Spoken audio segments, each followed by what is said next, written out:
Tropical Cyclone Update. Malaking kumpol ng Colapan, posibleng maging bagyo. Nabuo na ang malaking kumpol ng Colapan sa silangan ng Eastern Visayas na nagdudulot ng maulap hanggang maulang panahon sa ilang bahagi ng Samar, Leyte at Mindanao. Mataas ang tiyansa nitong maging ganap na bagyo sa susunod na 5 araw, at tatawaging Chris-ing. Mag-iipon ang potensyal na bagyo ng lakas habang tinutumbok ang Northern Luzon o Extreme Northern Luzon area sa mga susunod na araw. Pupalikasan nito ang habagat na magpapaulan simula Biyernes sa Western Visayas, Mimaropa, Western, Calabarzon, Zambales at Bataan. Lahat ay inaabisuhang mag-monitor sa lagay ng ating panahon ukol sa potensyal na bagyo.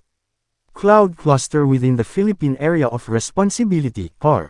Katamtaman hanggang mataas ang tsansang magkaroon ng bagyo sa loob ng PAR sa susunod na 2 hanggang 3 araw dahil mayroong cloud cluster sa silangan ng bansa sa loob ng PAR ayon sa mga weather forecast models. Abangan ang susunod na mga update tungkol dito. Southwest Monsoon o habagat. Nakakaapekto ito ngayon sa bansa, kabilang ang Bicol Region.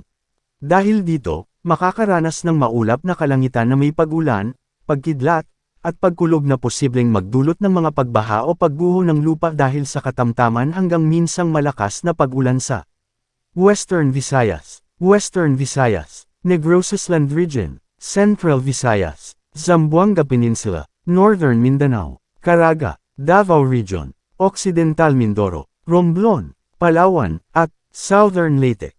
Samantala, ang nalalabing bahagi ng bansa, kabilang ang #Bicol Region, ay makakaranas ng bahagyang maulap hanggang maulap na kalangitan na may posibleng pulu-pulong pag-ulan o pagkidlat at pagkulog na posibleng magdulot ng mga pagbaha o pagguho ng lupa sa tuwing severe thunderstorms. Paalala, posibleng magbago pa ang forecast. Ay pinapaalalahanan ng lahat na manatiling updated sa lagay ng panahon at sa posibleng tatahakin at magiging lakas ng sama ng panahon sa susunod na mga araw.